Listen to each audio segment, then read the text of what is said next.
Vocês estão me ouvindo?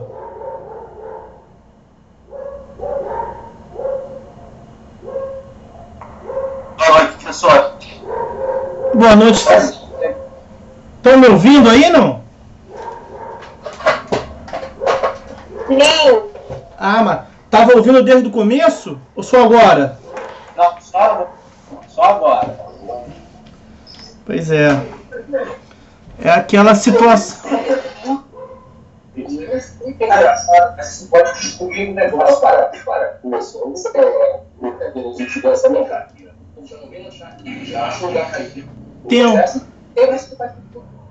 um grupo muito alto. Tem alguém falando aí ou isso é ruído?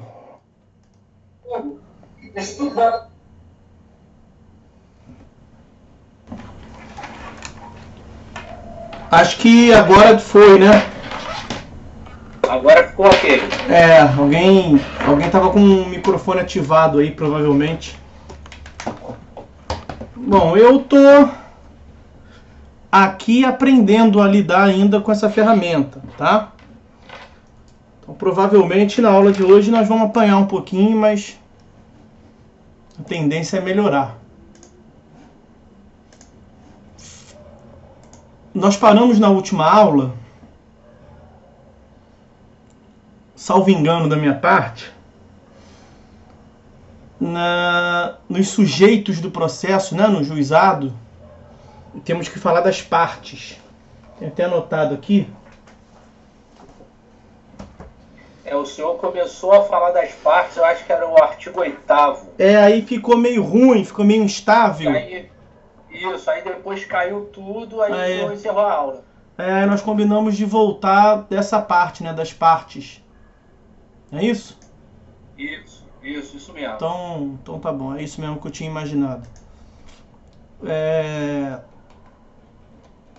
Na aula passada, eu não sei se vocês... Eu ia comentar isso com vocês, que eu acabei esquecendo. Seria a nossa P1, né? Hoje é a nossa vista de prova. Seria a nossa vista de prova, né? Estamos aí com um calendário todo alterado mesmo. Só porque eu anotei aqui por curiosidade. Tá bom. Vamos lá, vamos dar continuidade analisando as partes. Professor, diga. Como mudou esse lance do calendário, você pode confirmar quando é que vai ser a entrega do trabalho? Com relação a isso não mudou nada. Nosso prazo é dia 17/4, né? Mantém 17/4, né? Porque eu acho que eu tinha visto outros professores falando outras datas. Não, o nosso trabalho vai ser até o dia 17/4 mesmo. Ok. E a coordenação até autorizou de mudar para uma data para segunda-feira, mas aí não faz diferença pra gente. Deixa a data inicial, que eu acho que essa altura mudar vai mais atrapalhar do que ajudar. Tá, e o envio vai ser pelo SIGU mesmo, né? Pelo sistema mesmo, né? Salvo engano da minha parte, nós tínhamos combinado para encaminhar para o meu e-mail, né? Falamos sobre isso largamente. Em PDF. Tá ok. Em PDF. Tá ok. Por e-mail. Quem quiser botar lá no SIGU, pode ficar à vontade. Tá? Mas tem que me mandar para o e-mail também. Tá joia. Obrigado, professor. Nada, que isso, tranquilo.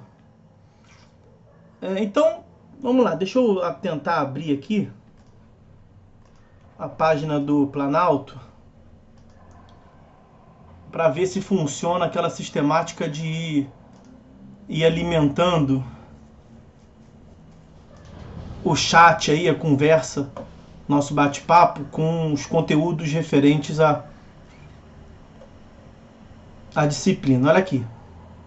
Primeiro tópico que eu quero... Então, nós vamos falar das partes, né? Partes no sistema dos juizados, que é o que nós estamos vendo. Os senhores estão todos com o chat ativados aí? Ativado aí, estão vendo? Vê se está funcionando igual na outra plataforma lá. Artigo 8º da lei do JEC. Sim, a Marcela já falou que sim. Então é isso. Aliás, deixa eu ver aqui quem é que está ativo aí. Como é que... aqui, mostrar participantes. Temos 16 na sala. Então, tirando eu, 15. Deixa eu ver se é isso mesmo. 1, 2, 3, 4, 5, 6, 7, 8, 9. É isso mesmo. 15. Tá. Eu acho que... Não sei se esses aqui... Um momentinho, pessoal. Desculpa aí, mas... Ah, não. Aqui é quem tá do lado de fora. Tá. Tá, beleza. Então vamos lá. Nós vamos na aula... Ai, meu Deus do céu. Cadê aqui, chat? Tá. Vamos lá. Na aula de hoje nós vamos falar das partes, como eu pontuei aí com vocês. Vamos lá, vamos começar. E o artigo 8º da lei do JEC, a lei 9.099 de 95, logo no caput, ela traz pra gente alguns sujeitos que não podem ser partes no juizado.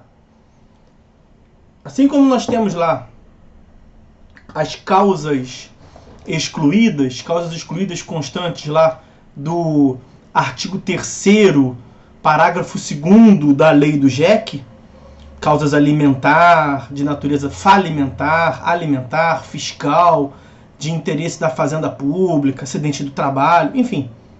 Assim como nós temos hipóteses, questões controvertidas que não podem ir para o juizado em razão da complexidade, a mesma lógica se faz com relação às partes. Então, aí logo no caput do artigo 8º da lei do JEC, nós temos justamente a previsão, olha lá, não poderão ser partes no processo instituído por esta lei o incapaz, o preso, as pessoas jurídicas de direito público. Lembrem-se que nós estamos aqui falando da lei do Juizado Especial Civil Estadual. Então, como estava para vir o GEF, como estava para vir o GEFP, você não pode, desde sempre você não podia, continua não podendo, demandar perante pessoas jurídicas de direito público. As empresas públicas da União, a massa falida e o insolvente civil. Qual é a lógica por trás dessa vedação, dessa proibição quanto a estes sujeitos? A lógica é a mesma. É no sentido de que... Acho que eu fiz besteira aí. É no sentido de que esses sujeitos iriam trazer formalidades ao processo. Ia de encontro, portanto, àquela lógica de simplicidade e de informalidade inerente ao sistema dos juizados. Tá? Então essas pessoas não podem demandar. Vejam, o processo que traz o incapaz, ele vai demandar a participação do Ministério Público, cautelas mais relevantes em relação a desempenho da função jurisdicional. Quando temos o preso demandaria, nos termos do artigo 72, inciso 2º do Código de Processo Civil, o preso poderia demandar a intervenção do curador especial. Então, o caput proíbe que essas pessoas possam ir a juízo, e aí percebam bem, no caput fala, não poderão ser partes. Não fala autor, não fala réu, não fala parte demandante, não fala parte demandada. Não poderão ser partes. Ok? Bom, o parágrafo 1º desse artigo 8º dispõe o seguinte. Não, antes do parágrafo 1º, vamos só matar o parágrafo 2º, que nós já falamos dele, tá? Só para recordar. O artigo 8º, parágrafo 2º da lei do JEC, que eu estou colocando na tela aí para vocês, tem a seguinte redação. O maior de 18 anos poderá ser autor, independentemente de assistência, inclusive para fins de conciliação. O que está querendo dizer esse dispositivo? Que não se considera incapaz aquele que tem mais de 18 anos. Ele pode ser autor, quem tem 18 anos, independentemente de assistência, sozinho, portanto, sem precisar de representação. Aí hoje em dia você vai falar assim, mas é evidente, né? A capacidade se adquire com 18 anos. Mas no Código Civil de 1916, a capacidade plena ela era alcançada com 21 anos. Então, em 1995, ainda não vigorava o Código Civil de 2002, que teve a sua vigência a partir de 2003. Então, se não vigorava o Código Civil de 2002, é porque vigorava o Código Civil de 1916. E no Código de 1916, a maioridade, né, a capacidade plena, era alcançada aos 21 anos. De modo que, de 95, quando veio a lei do JEC, até 2003, quando começou a produzir efeitos o Código Civil de 2002, nesse intervalo de tempo, 95 a 2003, 8 anos, portanto, você poderia demandar nos juizados especiais de 18 a 21 anos sem necessidade de uma representação. Então a regra era o Código Civil, capacidade plena com 21 anos de idade. A exceção era esse parágrafo 2º do artigo 8º da lei do JEC, que dizia que a capacidade naquele sistema dos juizados era a partir dos 18 anos. Então dava de lambuja ali 3 anos antes da capacidade do direito civil, 3 anos antes, de 18 anos até 21, a parte poderia demandar sozinho. De 2002, na verdade de 2003 em diante, quando começou a produzir efeitos o Código de 2002, esse dispositivo perdeu sentido. Porque o que está previsto, que está prevendo no dispositivo, o maior de 18 anos poderá ser autor, sem representação, sem assistência. Mas já é assim para todo mundo, porque a capacidade civil plena agora se adquire mesmo com 18 anos, com o Código Civil de 2002, que começou a produzir efeitos em 2003. Então, com isso, por que eu estou falando isso aqui, complementando o Caput? Porque o Caput afirmava que não poderia demandar o incapaz. E aí, lá, entre 2002 e entre 95 e 2003, quando não tinha ainda o Código de 2002, quem tinha 18 anos era incapaz. Quem tinha 19 anos era incapaz. Quem tinha 20 anos era incapaz. Só que esse parágrafo 2º era uma exceção, portanto. A parte poderia demandar. Então, o parágrafo 2º ele complementa o caput na parte da incapacidade e hoje em dia não faz mais sentido, em que pese ser uma norma vigente, tá? Em que pese ser um dispositivo que ainda continua aí escrito. Ele não produz efeitos porque ele perdeu o seu sentido. Agora eu vou colocar para vocês o parágrafo 1º. Vai me dar um trabalho aqui para corrigir, mas vamos lá. Artigo 8º, parágrafo 1º da lei do JEC.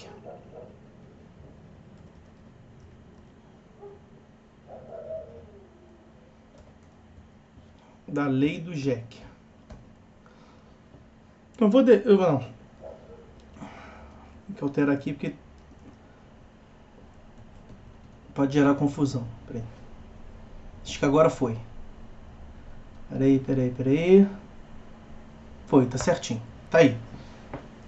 O parágrafo 1º do artigo 8º da Lei 9.099 prevê o seguinte: somente serão admitidas a propor a ação. Quem propõe a ação? O autor. Aquele que move a petição inicial, que interpõe a petição inicial. Então o caput diz, não pode ser parte o incapaz, empresa pública da União, o preso.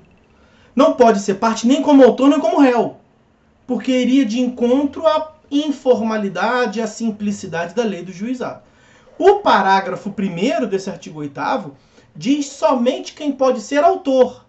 Então percebam bem duas diferenças. No caput se refere tanto ao autor quanto ao réu. E o caput diz quem não pode ser.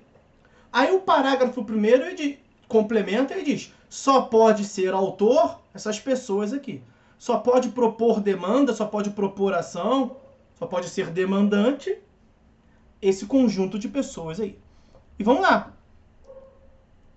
Inciso 1º. As pessoas físicas capazes. Porque o caput diz que não pode ser o incapaz não pode ser parte. Nem autor, nem réu. Aí vem o parágrafo 1º, o inciso 1º, e diz, e para ser demandante, tem que ser pessoa física capaz. Só fazendo a ressalva aqui do parágrafo 2º que nós falamos ainda há pouco. Capacidade, desde sempre, para a lei do juizado, era a partir de 18 anos. Mas continua. Podem ser demandantes as pessoas físicas capazes, excluídos os cessionários de direito de pessoa jurídica. Por quê? Porque, veja, aqui no inciso 1º está dizendo que só pessoa física, só pessoa natural, capaz, pode ser autor. Logo, por via de consequência, a regra, por exclusão, numa leitura a contrário senso desse inciso 1º, do parágrafo 1º, não podem ser demandantes as pessoas jurídicas. E o que a lei pensou? A lei cogitou, me parece com muita propriedade, que certa pessoa jurídica, estamos analisando o inciso 1º, estou na regra geral do inciso 1º, certa pessoa jurídica poderia pretender demandar perante o juizado, mas o inciso 1º disse que não pode, que só pessoa natural pode. Pessoa natural capaz. Essa é a regra geral. Mas aquela pessoa jurídica que quer muito ir para o juizado, o que ela poderia fazer? Ela poderia ceder o crédito que ela alega ter para uma pessoa natural. E aí a pessoa natural ia cobrar o crédito a favor dela, a pessoa natural, e depois que recebesse o crédito ia passar para a pessoa jurídica. Então poderia ser uma forma de burlar o sistema jurídico, de burlar a lei. O que a lei falou? O que a lei previu? Não vamos deixar isso. Então, pode ser a pessoa natural capaz, desde que essa pessoa natural capaz não seja um cessionário de uma pessoa jurídica, não tenha recebido uma cessão de crédito. Qual é a lógica? Por que se previu isso em lei? Para evitar burlas ao sistema. Tá certo? Então, pode ser pessoa natural, mas essa pessoa natural não pode ter na causa de pedir a descrição lá de que recebeu uma cessão de uma pessoa jurídica, porque isso é por via indireta, por via oblíqua, a possibilidade da pessoa jurídica ir a juízo por interposta pessoa, né? Mediante o intermediário. Não pode, ok? Ok. Aí, vejam, tem o inciso 2º. O inciso 2º que foi dado pela Lei Complementar 147 de 2014. Olha o que prevê esse inciso 2º. As pessoas enquadradas como microempreendedor individuais, MEI, como microempresas, ME, e empresas de pequeno porte, EPP, na forma da Lei Complementar 123 de 2006. Então, pode ser demandante pessoa jurídica? Bom, com o inciso 2º, a resposta é depende. Depende do enquadramento legal. Se for MEI, se for EPP ou se for ME, pode propor. Tá? Então, inciso 1º, pessoa natural capaz, que não seja cessionário da pessoa jurídica. E aí traria lá uma regra geral de que a pessoa jurídica não pode ser parte, portanto. Inciso 2º, calma, pode ser que a pessoa jurídica possa ir a juízo como demandante. Basta que seja uma pessoa jurídica qualificada dessa forma aí. MEI, ME, EPP. E não para por aí. Ele foi alterado de novo, esse dispositivo. Olha lá, incluído pela Lei 12.126 de 2009. O inciso 3º. Prevê o inciso 3º, que pode ser demandante, pode ser autor no juizado, as pessoas jurídicas qualificadas como o CIP, Organização da Sociedade Civil de Interesse Público, nos termos da Lei 9790 de 99, uma matéria que é de direito administrativo para os senhores. Tá? Então, as OCIPs, assim qualificadas em lei, prestarão um serviço social, as OCIPs, elas podem propor a demanda no juizado. É uma forma de, portanto, favorecer um tratamento diferenciado, um tratamento favorecido para esse tipo de pessoa jurídica. E inciso 4º, para acabar, aí é uma questão muito mais de lobby do que de grande repercussão teórica, vamos assim dizer, pode ser demandante no juizado especial cível, inciso 4º, as sociedades de crédito ao microempreendedor, nos termos do artigo 1º da Lei 10.194 de 2001.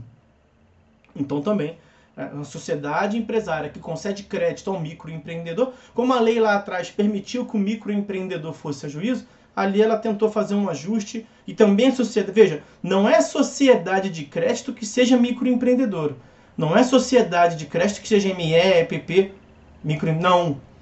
São as sociedades de crédito ao microempreendedor. Então, cujo lá no contrato social, na finalidade, no objeto, seja a concessão de crédito ao microempreendedor. A lógica aí para permitir, portanto, a cobrança de crédito, para fazer a roda girar, direito financeiro nesse sentido aí. Ok?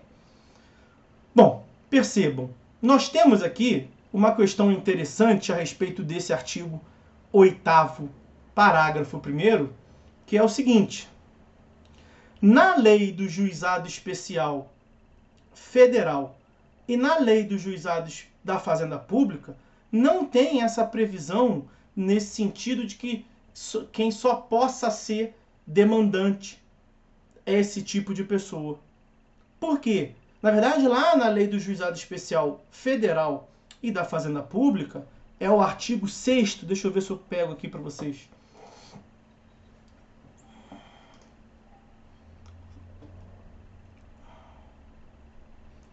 Lei 10.259. Vou colocar aí o artigo 6º, inciso 1º, que é o que nos interessa aqui.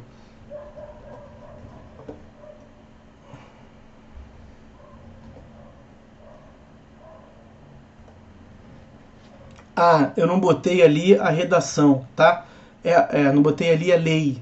Artigo 6º da lei do JEF, Lei do Juizado Especial Federal, que é a Lei 10.259.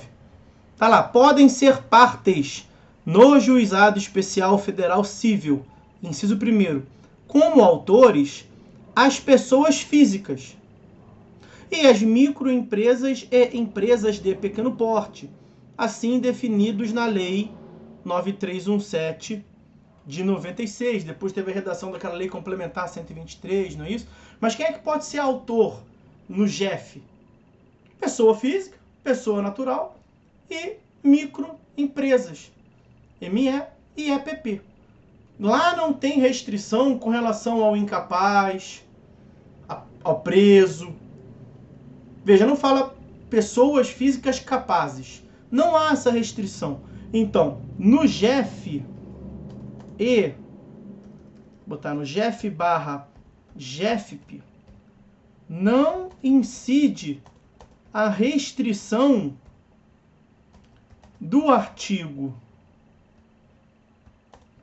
8º caput e parágrafo 1º da lei do JEC.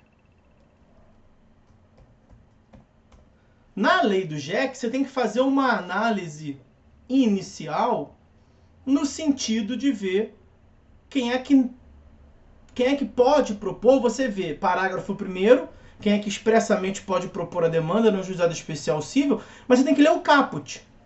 Que ela fala pessoa capaz, mas se a pessoa capaz for presa, não pode pelo caput. Então, a lei do juizado especial civil, a lei 9.099 de 95, já começa com o pé na porta. O caput já começa dizendo quem não pode ser. Não pode ser nem demandante, nem demandado. Nenhum dos dois. Aí o parágrafo 1º complementa e diz quem pode ser demandante. Ou seja, quem, tirando o caput, pode ser demandante. Então, uma análise conjugada do caput com o parágrafo 1º da Lei 9.099 de 95. No sistema do Juizado Especial Federal e no do Juizado Especial da Fazenda Pública, não há essa primeira análise restritiva. Por que isso? Já faz tempo que a gente viu isso. Era de uma longínqua época de aula presencial. Se os senhores se lembram como é que eram nossas aulas presenciais. Mas dali nós vimos que no Juizado Especial Federal, no Juizado Especial da Fazenda Pública, aonde tem instaurado esses juízos, nos foros em que se tenha instaurado Juizado Especial Federal, Juizado Especial da Fazenda Pública, a sua observância é obrigatória. eles são de competência absoluta, como está previsto nas leis respectivas. Então, se houvesse restrição, por exemplo, do incapaz não poder demandar, ser demandante no juizado especial federal, ou preso, se houvesse proibição, vedação do preso ser demandante perante o juizado especial federal civil, nós teríamos um grave problema. Porque, de um lado, a lei estaria dizendo, aonde existe juizado especial federal, a demanda deve ser proposta ali, no juizado especial federal, no procedimento especial. Leia-se. O que essa regra está prevendo? Competência absoluta, tem que ser prevista ali. Você não pode optar ou juizado especial federal ou vara federal. Falamos sobre isso. Não tem essa opção. É só o juizado especial federal. Mas se o preso não puder ir para o juizado especial federal, ele vai para onde? Não iria para lugar nenhum. Porque ele não pode ir para a vara federal, porque existe o juizado especial federal. Mas se o JEF proibir o preso de demandar ali, o incapaz de demandar ali, qual é o problema que nós teríamos? Um problema muito sério de denegação da justiça. Denegação de acesso à justiça. Então, se a lei de um lado diz que não pode ter opção, aonde tem instaurado o juizado especial federal, eu estou em Friburgo, os senhores estão no Rio, tanto aqui quanto aí tem JEF. Aqui tem juizado especial federal, aí também tem. Os senhores receberam no escritório de vocês um representante de um preso, a mulher de um preso, ou o marido de uma presa, que está querendo discutir ali um direito inerente àquele sujeito. Ele pode pegar a representação do preso lá, passar para você ir a juízo em nome do preso? O preso ir a juízo? Pode. Mas vai demandar onde? Vai demandar onde? Vai demandar perante o juizado especial federal. Porque não há opção ou JEF ou vara federal, aonde tem JEF instaurado. Então você tira a vara federal da jogada, só sobra JEF. Mas se o JEF proibisse do seu cliente ir a juízo, ele ia para onde? Não teria para onde ir. Então essa é uma leitura combinada que se faz. Na lei do JEF e na lei do JEFP não há exclusões. Não há exclusões por essa razão evidente da competência absoluta desses juízos. Ok? Percebam, na lei do JEF e na lei do JEFP há ainda uma previsão. Nós vimos ali o inciso 1º, vejam agora o inciso 2º. Podem ser partes no juizado especial federal. Então, é o artigo 6º. Agora, inciso 2º da lei do JEF. Tá aí.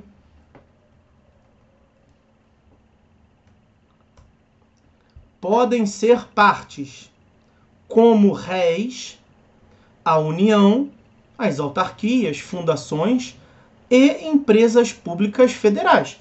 Porque o juizado especial federal foi criado justamente para atuar, para exercer jurisdição em complementação lá ao artigo 109 da Constituição Federal. Causas de interesse da União em sua administração pública direta e indireta. Ok? Então tá aí, artigo 6º, inciso 2º da lei do JEF. Vou colocar também para vocês, só questão de eu achar aqui, essa previsão em relação à lei do JEFP, do Juizado Especial da Fazenda Pública. É o artigo 5º da lei do JEFP, que é a lei 12.153 de 2009. Eu vou botar ele logo de uma vez só, para fechar essa análise. Olha aqui, artigo 5º, me perdoem, artigo 5º da lei do JEFP, como está aí na tela para vocês.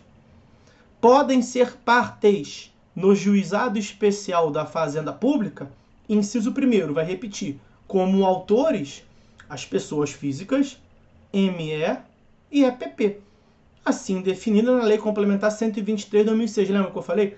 A lei do JEF está desatualizada nesse ponto, tá? A regência desses desses institutos jurídicos do direito empresarial é a Lei Complementar 123 de 2006. Não muda nada. Só que mudou aqui foi a referência. Nos termos lá dizia da Lei 9.000 e tanto, que eu esqueci, 9.317 de 96, mas está desatualizado. Aqui no artigo 5º da Lei do GEFP está atualizado. Faz referência ao diploma normativo correto. Lei Complementar 123 de 2006. Aí agora aqui vai mudar parcialmente, né? Agora a lei do GEFP, Lei 12153 de 2009, vai prever quem é que pode ser réu, quem é que pode ser demandado. E aí vai dizer lá, como réus, os estados, o Distrito Federal, os territórios e os municípios. Ou seja, todos os outros entes tirando a União. Todos os demais entes tirando a União. Bem como autarquias, fundações e empresas públicas a eles vinculados. Então, na lei do JEC, olha só, Juizado Especial Cível, o que nós temos que ver? Nós temos que ver a exclusão do caput do artigo 8º. Primeiro lugar. Ainda sobre o JEC, nós temos que ver quem pode ser demandante. E você vai ver isso no parágrafo 1º. Na lei do JEC, quem é que pode ser demandado? Quem é que pode ser demandado? A princípio, qualquer pessoa, então, qualquer pessoa que não seja excluída pelo caput. Na lei do GEF e na lei do GEFP, tem um inciso para o demandante, um inciso para o demandado. Na lei do JEC, só tem um inciso relacionado ao demandante, na verdade um parágrafo. Tem um parágrafo relacionado ao demandante. O parágrafo 2º é aquele que nós já vimos que trata da capacidade postulatória, da capacidade de estar em juízo, maior de 18 anos, não maior de 21 anos, ok. Nada fala sobre o demandado na lei do JEC. Você tem que analisar o caput. Ou seja, quem é que pode ser réu, quem é que pode ser demandado na lei, no sistema dos juizados especiais cíveis? Qualquer pessoa natural, que não esteja presa, que não seja incapaz, porque o caput proibiu. Ok? Quem é que pode ser demandado? Qualquer pessoa jurídica, desde que não esteja no caput, desde que não esteja em falência, desde que não seja pessoa jurídica de direito público, porque está excluído pelo caput. Então, a leitura do demandado no sistema do juizado especial cível se dá por exclusão. Pode ser demandado todo mundo que não esteja no caput do artigo 8º. Na lei do GEF, então, no GEF / GEFP, o que nós devemos saber? Que não, em primeiro lugar, não há hipóteses de exclusão quanto às partes de modo genérico. Não há exclusão quanto às partes de modo genérico. Em segundo lugar, vai aparecer de uma vez para os senhores aí, tá ok? Quem pode ser demandante? Eu volto a dizer que eu estou aprendendo aqui com a ferramenta. Dei um comando aqui que ele ativou aqueles asteriscozinho. Daqui a pouquinho vai aparecer para vocês aí. Quem pode ser demandante? Qualquer pessoa natural. Então, pessoa natural mais ME mais EPP. E quem pode ser demandado? As pessoas jurídicas de direito público, né? Os entes públicos correspondentes, respectivos. Então, tá ali. No GEF e no GEFP, embaixo, não há hipóteses de exclusão quanto às partes. Aquela hipótese de exclusão que eu estou dizendo, genérica, lá do artigo 8º da lei do JEC.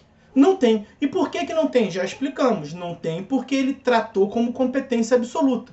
Senão poderíamos ter hipóteses de denegação de justiça, de exclusão do acesso à justiça. Isso seria uma violação de uma garantia constitucional.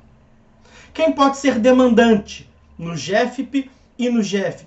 Qualquer pessoa natural. Veja, qualquer. Aqui não tem restrição do incapaz, que pode ser demandante. Qualquer pessoa natural. Mas quem? Mais microempresa e empresa de pequeno porte, nos termos da Lei Complementar 123. Tanto no GEF quanto no GEFP. E quem pode ser demandado? O ente público. Juizado Especial Federal, igual a Vara Federal, a Justiça Federal como um todo, que inclui o Tribunal Regional Federal, a Vara Federal, o Juizado Especial Federal. Eles são criados, esse sistema jurídico foi criado para proteger interesse da União. Então quem é que pode ser ré no Juizado Especial Federal? A União. Autarquia, empresa pública e empresa economista vinculada à União. A União na administração direta e indireta. E no GEFP, Juizado Especial da Fazenda Pública, quem pode ser réu, quem pode ser demandado?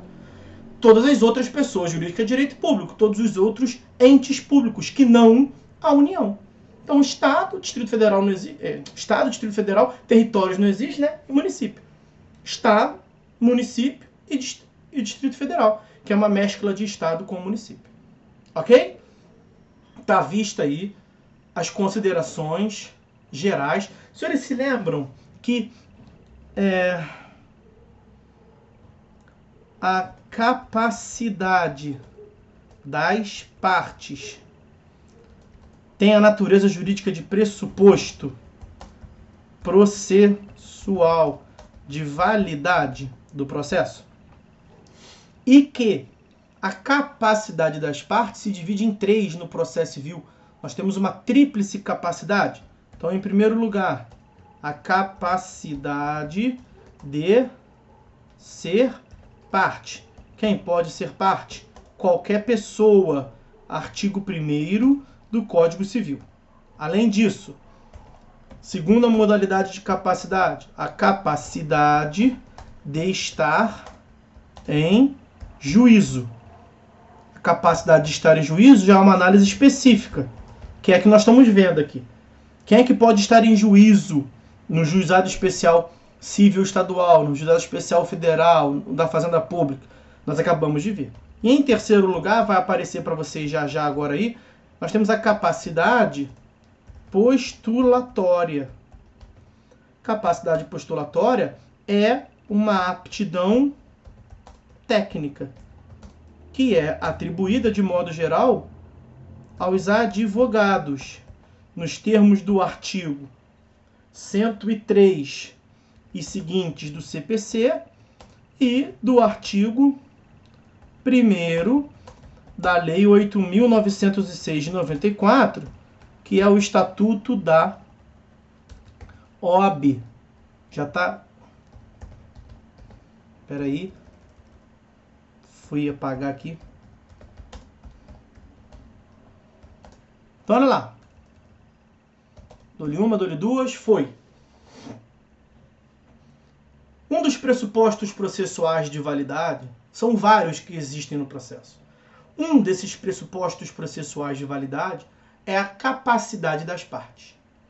Capacidade das partes, as partes devem ser capazes. Capacidade das partes, que se subdivide no processo civil em 3. Nós temos uma tríplice capacidade no processo civil. A capacidade de ser parte, que é o direito material que regulamenta, é o direito civil que regulamenta. Quem tem capacidade para ser parte? Todo sujeito que pode contrair direitos e obrigações. E aí, veja, qualquer pessoa, pessoa natural, pessoa jurídica, até o nascituro, né? Até quem não é mais pessoa pode titularizar direitos e contrair obrigações. O nascituro tem direito a alimentos, por exemplo. Ele não é pessoa natural ainda. Ele é uma possível pessoa natural. Vai ser pessoa natural, lembram-se, quando tiver o primeiro sopro de ar no pulmão. Enfim, a capacidade de ser parte é uma análise, portanto, de uma aptidão genérica para contrair direitos e obrigações. Nós temos uma outra capacidade, que é a capacidade de estar em juízo. E essa capacidade de estar em juízo já é uma aptidão, já é uma análise específica para cada caso. Foi o que nós acabamos de fazer aqui, há pouco. Quem pode estar no juizado não é qualquer pessoa, tem que ver. Calma. Você não pode ir no juizado especial federal cobrar uma dívida contra o seu vizinho. Ele não tem capacidade de estar em juízo no juizado especial. Ele não pode, porque especificamente ele não tem condição de estar em juízo, porque a lei excluiu. Agora eu quero complementar com vocês, para fechar esse quadrante dos sujeitos, das partes, a terceira modalidade de capacidade das partes no processo civil, que é a capacidade postulatória. A capacidade postulatória consiste em uma aptidão técnica de formular, de aduzir pretensões em juízo. Pedir a condenação de alguém, se defender para não ser condenado. Quem é que pode fazer isso em juízo? Os advogados. Está lá, artigo 103 e seguintes do CPC. E o artigo 1º da Lei 8.906 de 94. Só que esta é uma regra geral. A regra geral é que a parte só pode atuar em juízo com o advogado. Nós temos algumas hipóteses excepcionais. Nós temos algumas exceções. Quer ver? O habeas corpus é uma exceção. Na ADIM, nós temos exceção quanto a alguns dos legitimados. Na ADIM, nós temos exceções. Na reclamação trabalhista, nós temos exceção, que se chama lá de... como é que é? Fugiu. Eu fui falar ius esperneandi. Me fugiu. Como é que se costuma se referir a isso no direito do trabalho? Ius esperneandi não é... A própria parte tem o direito de ir a juízo sem advogado. Me fugiu o termo técnico que se usa. Qualquer hora volta. E o juizado especial. O sistema dos juizados especiais. Então nós temos que ver. Aqui o que importa é que nos juizados especiais nós temos uma exceção quanto ao item 3 lá de cima. Quanto à capacidade postulatória. Por quê? Porque os senhores já devem ter ouvido falar que a parte pode... Jus postulandi, lembrei. Jus postulandi.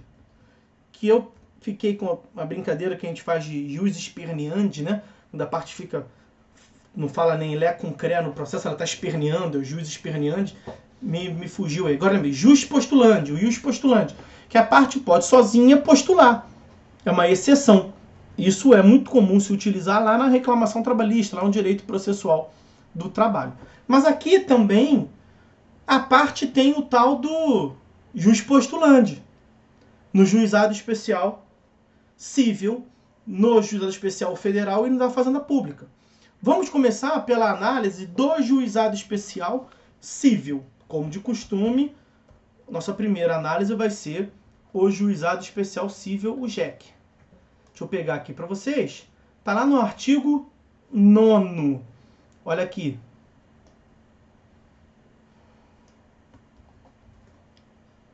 Artigo 9º da lei do JEC.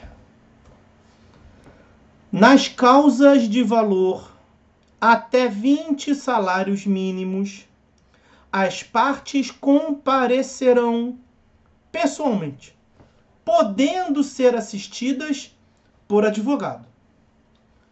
Nas de valor superior, a assistência como advogado, é obrigatória. Então percebam, nas causas de até 20 salários mínimos, as partes podem ser assistidas por advogado. Então, uma opção, é uma faculdade. Acima de 20 salários mínimos, nas de valor superior, superior ao quê? Superior a 20 salários mínimos. A assistência é obrigatória. Só que tem que ficar muito claro para vocês, é que esse artigo 9º, ele faz menção ao primeiro grau de jurisdição. Então, no primeiro grau de jurisdição, no juizado especial, o que é grau de jurisdição? É quando lhe foi prestada a jurisdição. Primeiro grau de jurisdição é quando você faz o primeiro pedido. É quando começa lá na petição inicial e vai até a sentença. Ali é o primeiro grau de jurisdição. Aí quando você sucumbe, quando você perde, você pode interpor um recurso. Que aqui no sistema dos juizados é até um recurso sem nome. A lei não falou, não deu nome nenhum. A lei geralmente dá nome aos recursos. Aqui na lei do JEC, ela falou que é possível interpor recurso. Por isso que a prática chama de recurso inominado. Mas aí você perdeu, você interpõe um recurso inominado para um órgão superior na estrutura do juizado especial julgar, que são as turmas recursais. Quando as turmas recursais julgam, nós não estamos mais diante do primeiro grau de jurisdição. Então aí é importante complementar a leitura com o artigo 41. Ó, vou até botar o artigo 41, que foi o que nós falamos ainda há pouco. Olha aqui. Vou botar a redação dele todo. Primeiro, o artigo 41. O caput. Da sentença, excetuada a homologatória de conciliação ou laudo arbitral, caberá recurso para o próprio juizado. Como a lei fala só que cabe recurso em face da sentença, não deu nome, os senhores no próximo período terão aula de recursos. E os senhores verão que a lei dá nome. A lei fala agravo de instrumento, a lei fala agravo interno, a lei fala apelação. O artigo 1009 do CPC, ele tem uma redação clara, clássica, que é assim, ó. Da sentença cabe apelação. Tá, 1009 do CPC. É possível impugnar, recorrer de uma sentença na vara civil, no procedimento comum? É possível. Qual é o recurso? Da sentença, artigo 1009. Da sentença cabe apelação. Cabe um recurso, que é chamado de apelação. Vejam o 41 da lei do JEC. Da sentença, esqueça a ressalva, da sentença cabe recurso para o próprio juizado. Então, no sistema do JEC, cabe um recurso chamado recurso, um recurso sem nome. Por isso que na prática se faz menção que da sentença a parte pode interpor no JEC recurso inominado. Esse recurso inominado é uma denominação prática, portanto, a lei não chama de recurso inominado. Mas por que que dizem recurso inominado?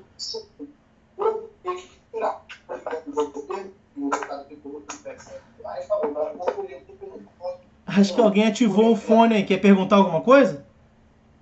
Acho que foi sem querer, talvez. Vamos voltar. Por que que se chama de recurso inominado? Porque é um recurso que não tem nome. Enfim, quando a parte interpõe um recurso, esse que não tem nome, quem é que vai julgar?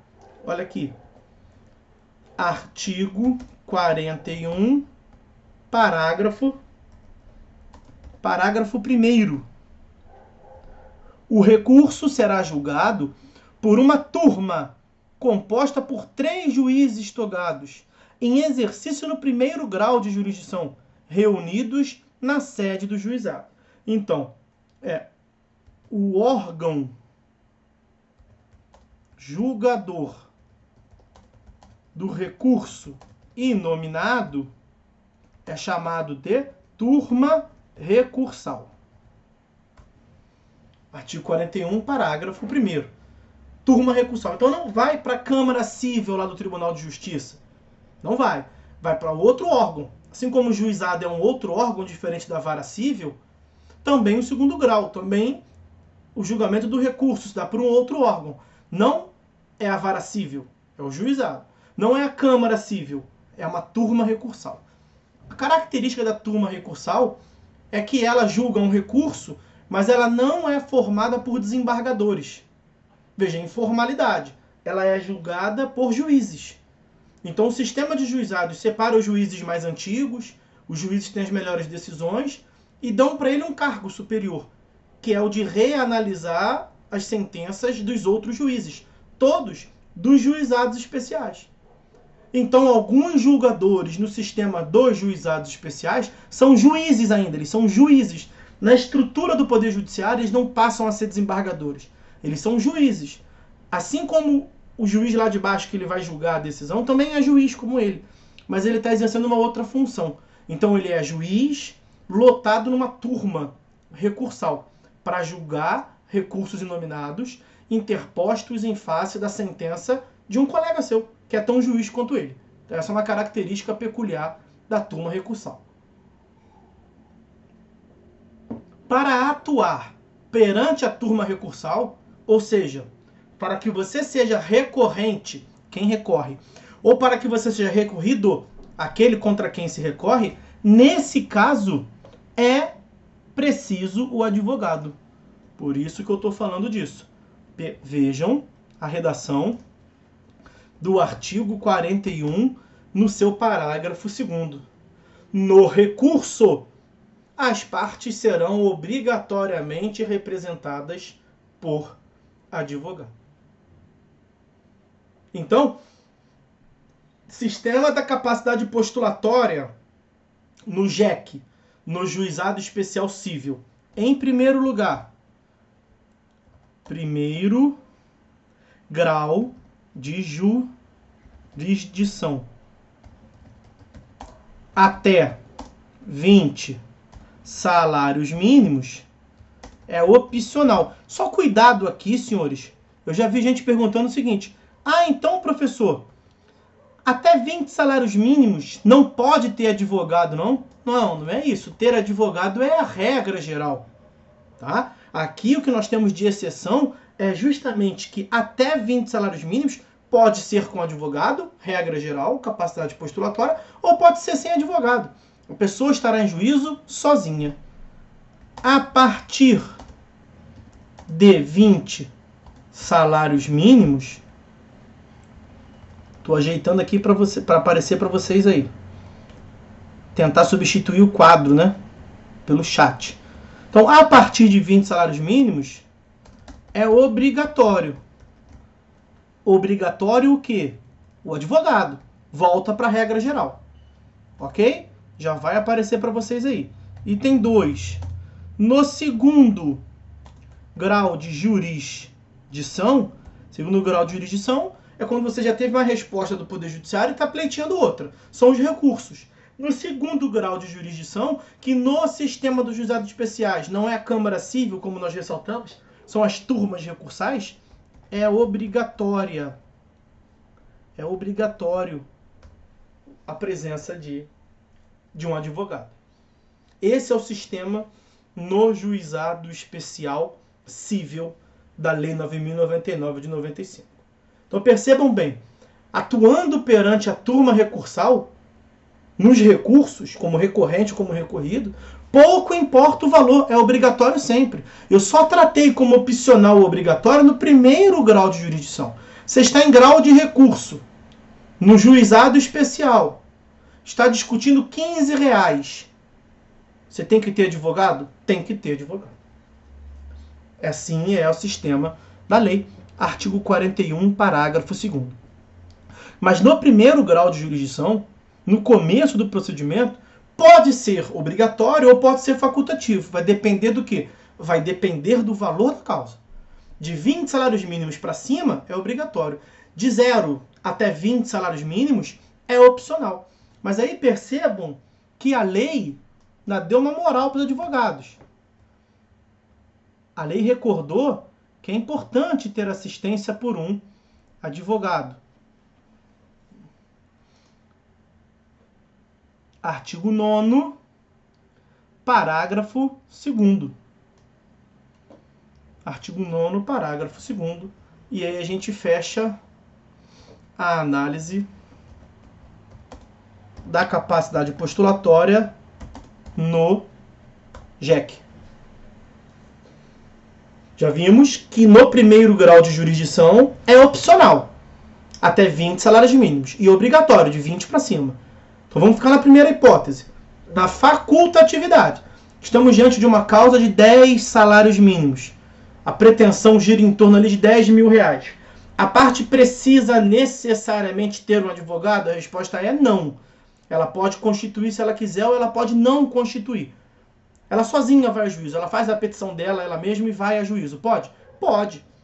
Juizado especial civil, informalidade, simplicidade. É para aumentar o acesso à justiça, ok. Mas olha o parágrafo 2º.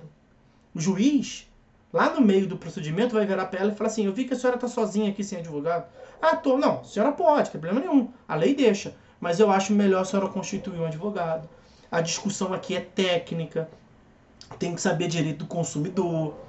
Tem que saber direito das obrigações para poder cobrar isso aqui em juízo. Então, para a senhora ter uma chance maior de ganhar a causa, eu sugiro que a senhora nomeie um advogado. Ah, não, quero ficar sem. Perfeitamente, toca braço.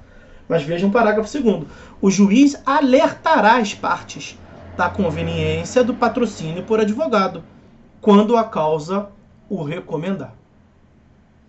Ok? Beleza? Beleza.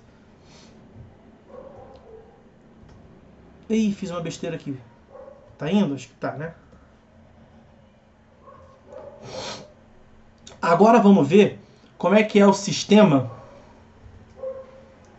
da capacidade postulatória perante o GEF e o GEFP.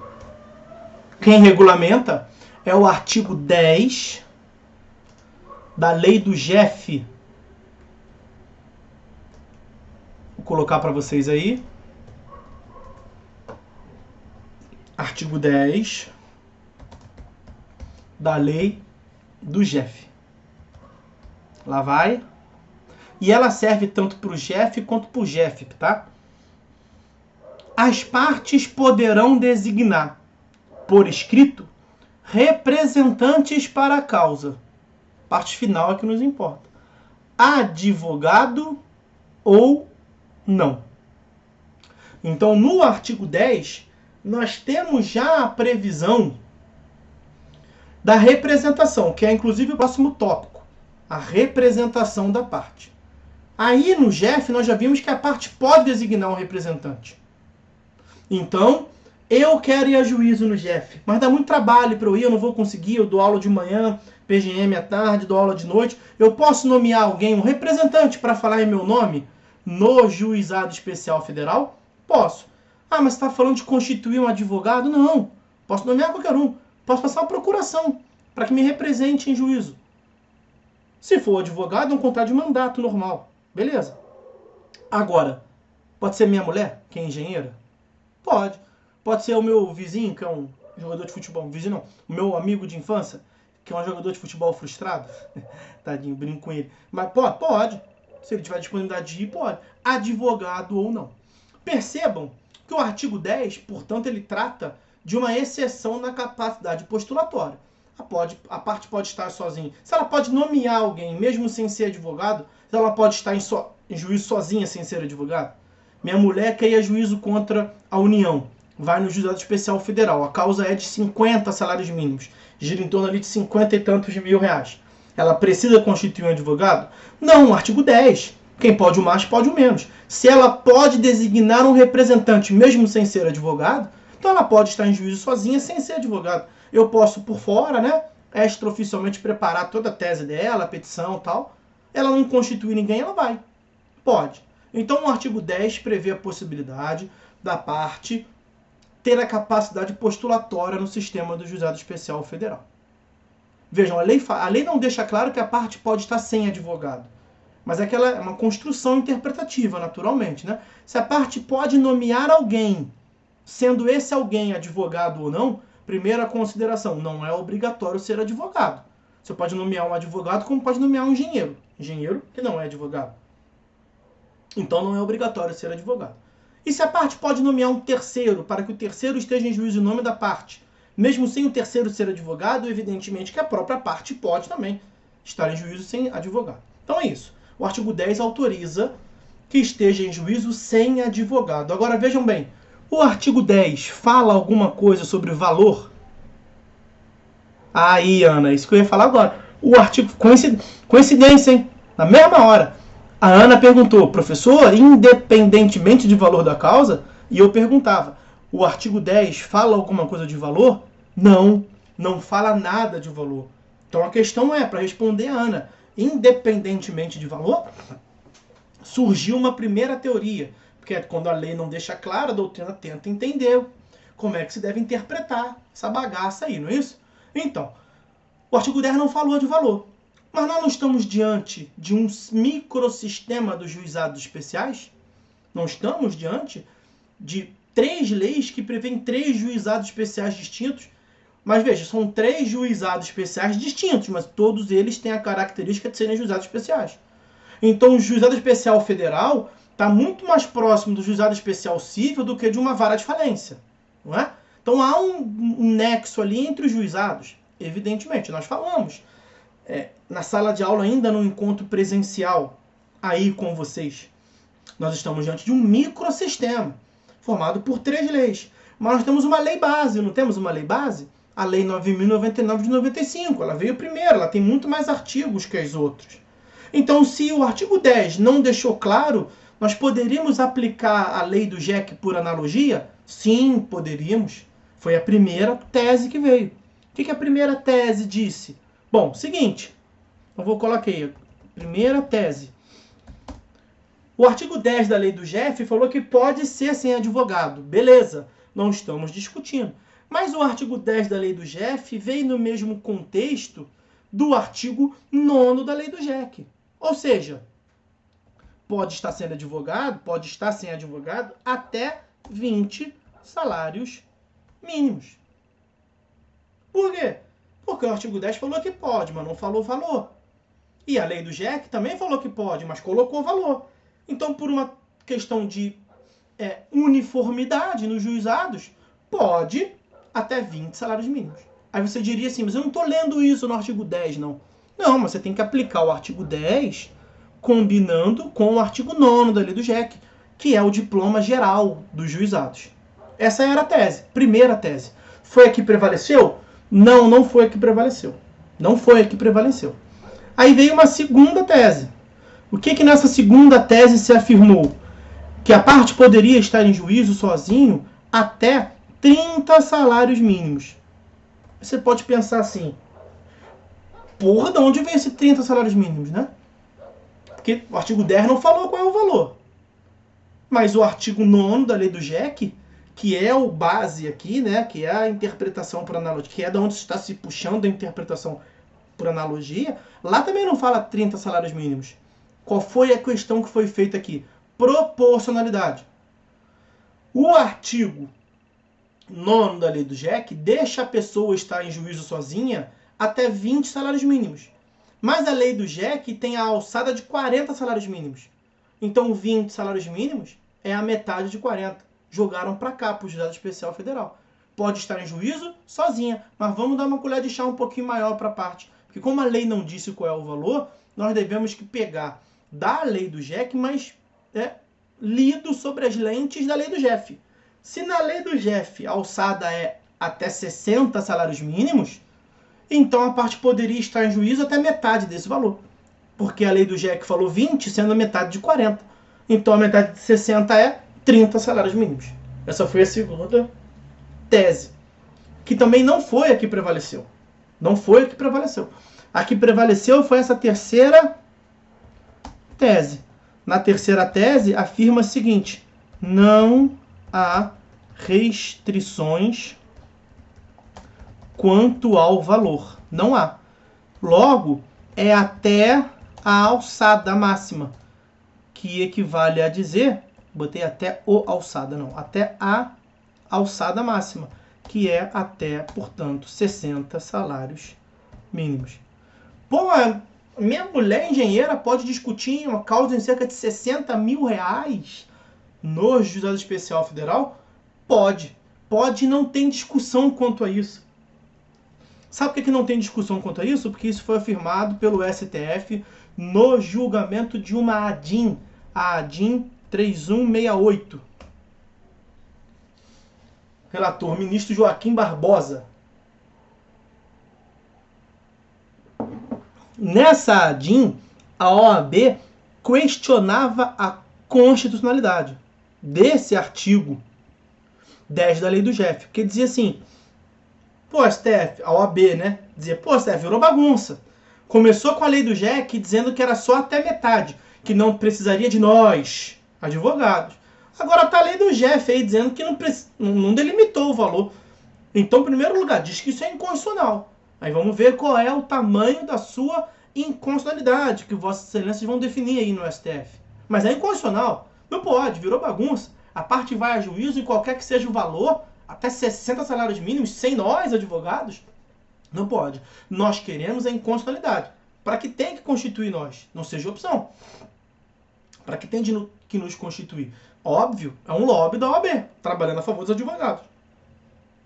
E aí, se eles iam adotar a primeira tese, a segunda tese, porque é difícil o STF falar que no Juizado Especial Federal não podia ser sem advogado, né?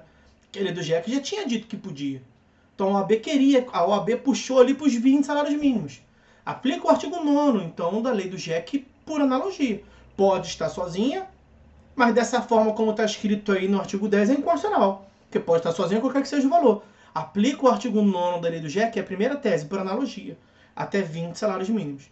Teve ali uma discussão quanto à segunda tese, até 30 salários mínimos, mas prevaleceu o julgamento, o voto do relator, ministro Joaquim Barbosa, dizendo assim, olha, vem cá, a lei está eu sou advogado, tá? Mas acho que me parece ser o melhor.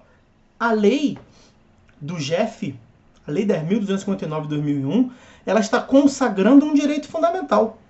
Qual é o direito fundamental? O livre e universal acesso à justiça. Então ela está desburocratizando, ela está tornando ele mais informal, mais simplificado. Então como é que nós devemos interpretar os dispositivos? Numa interpretação que consagre ao máximo direitos fundamentais ou que restringam direitos fundamentais? Que consagre ao máximo, evidentemente. Mas todo direito fundamental tem que ser sempre aplicado ao máximo? Não. Pode o próprio juízo, numa proporcionalidade, restringir, ou pode o legislador restringir. Mas o legislador não restringiu. O legislador, ao disciplinar a Constituição, não colocou limitação de valor nenhum. Então seria desproporcional se o judiciário limitasse um direito fundamental. Para você limitar direito fundamental, você tem que estar colidente com outro direito fundamental. Qual é o outro direito fundamental? O direito dos advogados receberem honorários? O direito dos advogados serem constituídos no processo? Não, isso não prevalece sobre a opção política do legislador de não colocar limitação nenhuma de valor. Ok? Então, hoje em dia não se tem dúvida. Hoje em dia, com base no julgamento da DIN 3168, que julgou vários tópicos a respeito do juizado, é uma DIN muito importante, mas com base nesse julgado, é possível que a parte esteja em juízo no Juizado Especial Federal e no Juizado da Fazenda Pública sozinha, independentemente da presença de um advogado. Ok, dona Ana? Pegou aí? Tudo tranquilo? Podemos avançar? Estamos aqui, ok, beleza. Estamos aqui indo no sentido da conclusão desse tópico dos sujeitos processuais. Tá ok? Vamos lá. O próximo tópico, ainda dentro de sujeitos processuais, diz respeito à representação. Representação da parte, evidentemente. Representação da parte. É possível? Diga, Ana. Antes de eu continuar aqui, ela pediu a palavra. Manda a brasa aí, Ana.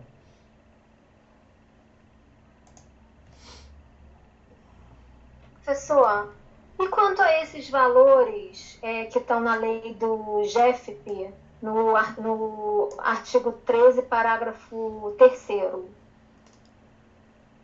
Artigo 13? Artigo 13, parágrafo 3º, inciso 1º e 2º. Não, sabe o que é? Isso aí é o regime de pagamento que ou é por precatório ou é por RPV. Tá? Tá bom. Vocês vão entender isso aí melhor lá querida, lá na aula de execução.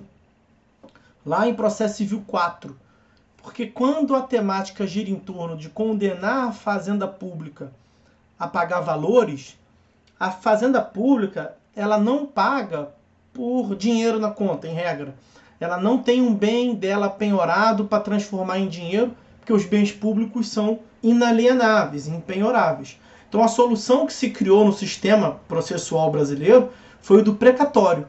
Só que o precatório são para valores, a depender do que está na Constituição Federal, mas varia de 20, 40, 60 salários mínimos.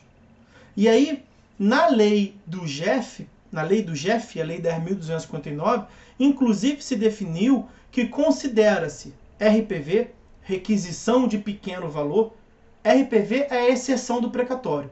Então você não quer nunca receber por precatório, porque o precatório demora muito mais. A solução para não demorar tanto é o que se chama de RPV. E o RPV em face da União são de causas até 60 salários mínimos. Então, quando você está no Juizado Especial Federal, você não recebe por precatório. Essa, pelo menos, é a regra. Você recebe pelo RPV. Por isso que o artigo 13 está tanto no da União quanto dos estados, que está abaixo do valor. Você recebe em até 60 dias. Então, esses 60 dias que está previsto na lei aí é uma questão do pagamento de RPV. Tá certo? RPV é melhor do que precatório. Você certamente não vai querer ser advogado ou ser credor contra a União, contra os estados, mediante precatório, que vai demorar para receber. Bom, quanto à representação, dizia eu, a parte pode nomear representante. Tá muito difícil para eu ir a juízo. Eu posso nomear minha mulher? Para minha mulher ir a juízo? Não. Então essa é a ideia de representação que eu estava falando com vocês. Estou eu aqui apanhando de novo, agora está indo. Peraí. Representação da parte. No sistema do Juizado Especial Cível, que é o que nos interessa, quando nós começamos a análise, nós temos a ideia de que não é admitido. Então há uma vedação de representação no Juizado Especial Cível. Deixa eu achar aqui. Vejam o que consta do artigo 51.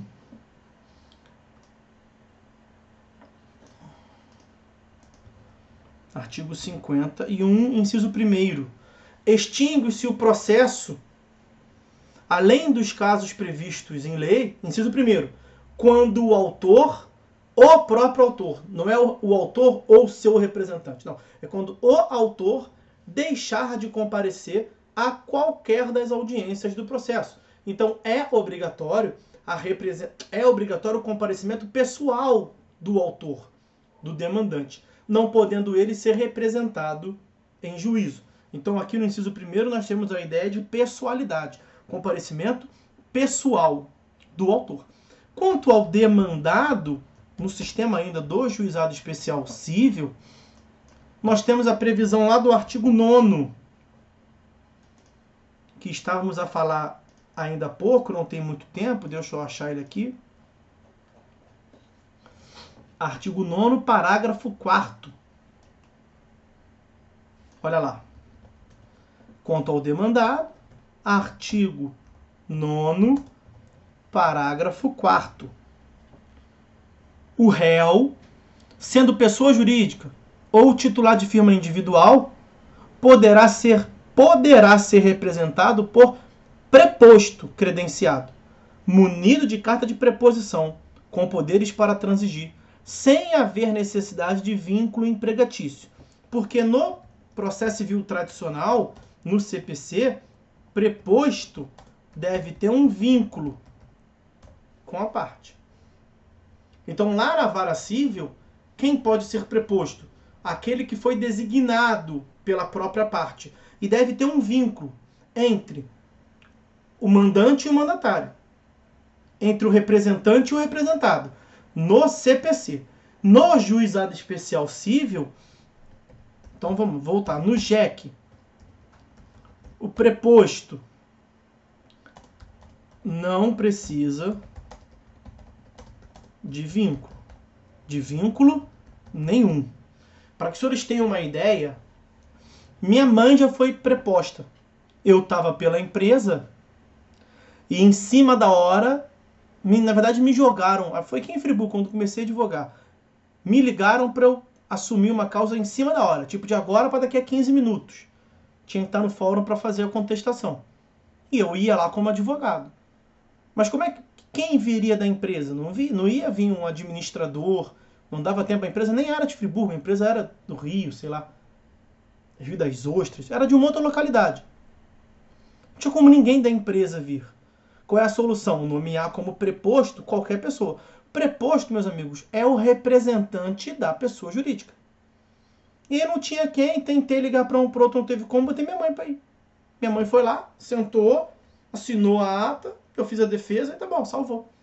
Só porque era juizado especial civil. Veja, informalidade, simplicidade. Agora, é admitido preposto em relação às pessoas jurídicas. Em relação às pessoas jurídicas demandadas. Veja o parágrafo 4º. O réu, o demandado, sendo pessoa jurídica, o titular poderá ser representado por preposto. Agora, se o réu for pessoa natural, não tem solução. Pessoalidade. Tem que ir o próprio réu. Ok? Então tá aí a representação no sistema dos juizados.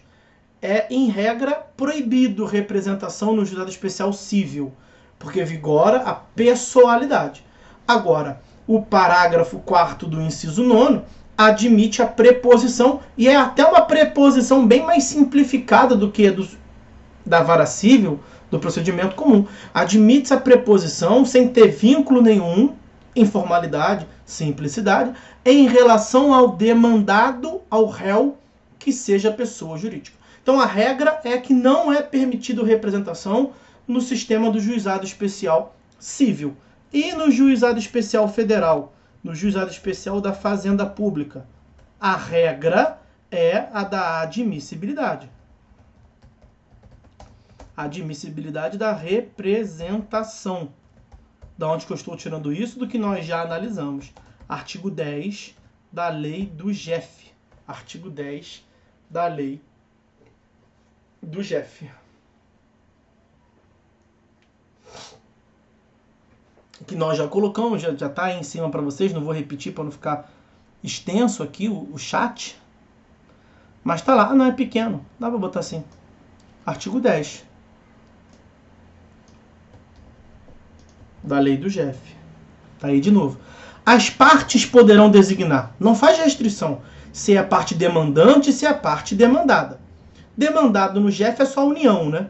Então, evidentemente que teria que admitir representação. Então, tanto o demandante quanto o demandado pode ter representante.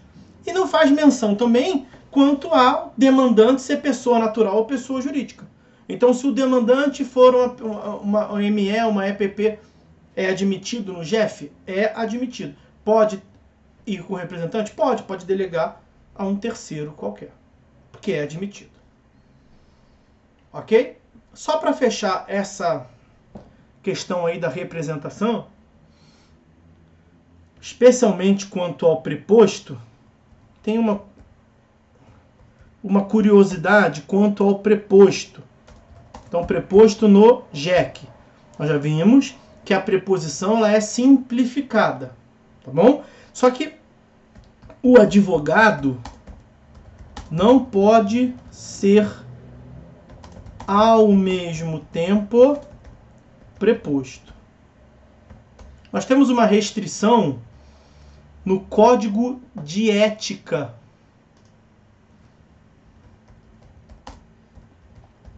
da OAB. Deixa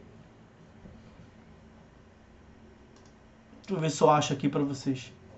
Código de Ética da OAB, no seu artigo... Deixa eu ver se eu acho aqui, peraí. Ó, achei.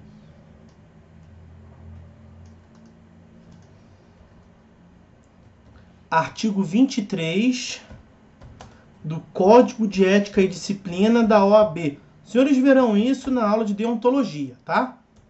Tô só antecipando aqui. E ficou até com uma fonte diferente aí na tela. Mas olha aí, tá aí. Artigo 23 do Código de Ética e Disciplina da OAB. É defeso ao advogado funcionar no mesmo processo simultaneamente como patrono, como advogado e como preposto do empregador ou do cliente. Então, é possível a preposição no juizado especial civil?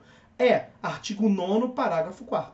Só que você tem que combinar o artigo 9º, parágrafo 4º da Lei 9.099 de 95 com esse artigo 23 do Código de Ética e Disciplina. Percebam bem, muito cuidado. Esse dispositivo não está proibindo que o advogado seja preposto, porque isso é genérico demais. Não é que o advogado nunca pode ser preposto. É que não pode ser preposto e, ao mesmo tempo, advogado. Ele não pode ser simultaneamente a representação da PJ ou a própria personificação da PJ, representante preposto, e, ao mesmo tempo, o advogado. Não pode. É muito comum que no sistema dos juizados, os escritórios de advocacia façam o que se chama de duplinha. Dupla de advogados. Por quê? Porque aquela dupla vai fazer 20 audiências no dia. Mas numa audiência, um vai ser advogado e o outro vai ser preposto.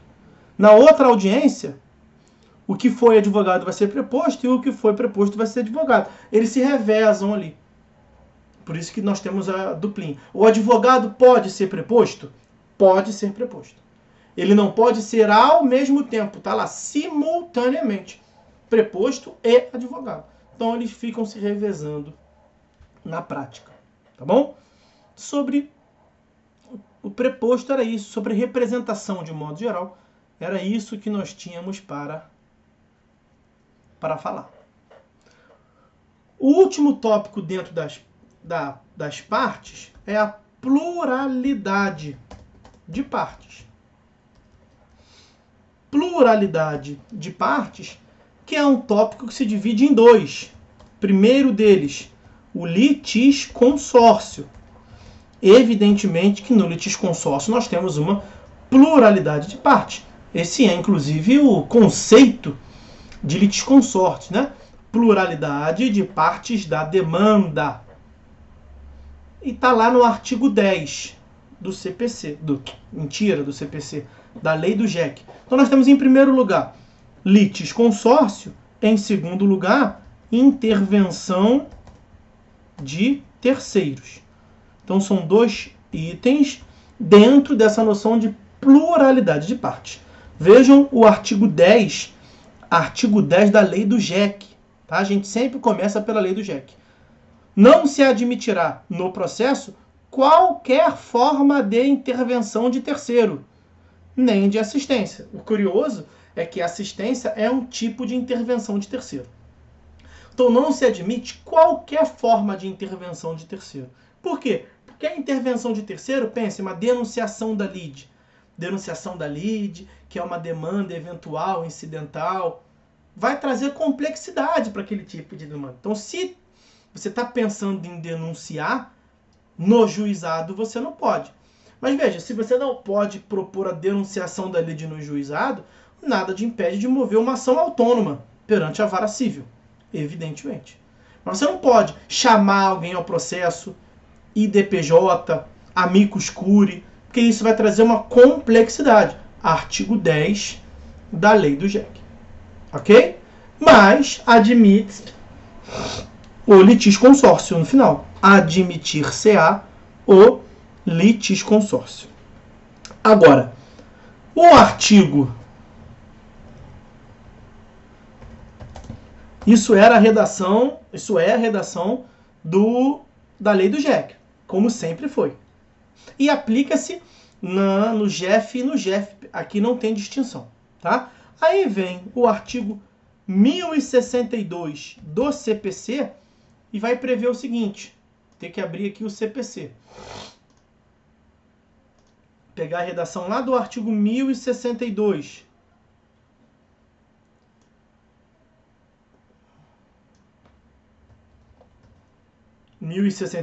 do CPC. Ó. Tá aí. O IDPJ, né? O incidente de desconsideração da personalidade jurídica, aplica-se ao processo de competência dos juizados. Acontece que com o CPC de 2015, o IDPJ tem como natureza jurídica o fato de ser intervenção de terceiro. Então é assim, Quando o CPC de 2015 passou a dizer que o IDPJ é intervenção de terceiro, em tese haveria uma restrição com o artigo 10 da lei do JEC. Ué, então IDPJ não se pode pedir no juizado desconsideração da personalidade jurídica? Pelo artigo 10 não. Mas você tem que ler o artigo 10 da lei do JEC em cumulação com o artigo 1062 do CPC, que significa dizer que não se admite nos juizados qualquer intervenção de terceiro, salvo o IDPJ. O IDPJ é admitido pelo artigo 1062 do CPC. Artigo 1062 do CPC. E aí a gente, com isso, conclui a análise das partes como um todo. Alguém tem alguma dúvida, qualquer que seja, sobre as partes no processo instituído pelos juizados especiais? É a hora. Pode ser ali no chat, pode ativar o microfone.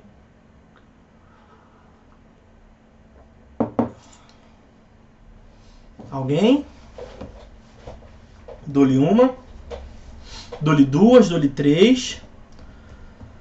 O próximo tópico é o dos atos processuais. Atos processuais. E esse tópico é regido pelos artigos 12 e seguintes da lei do JEC. Olha aqui.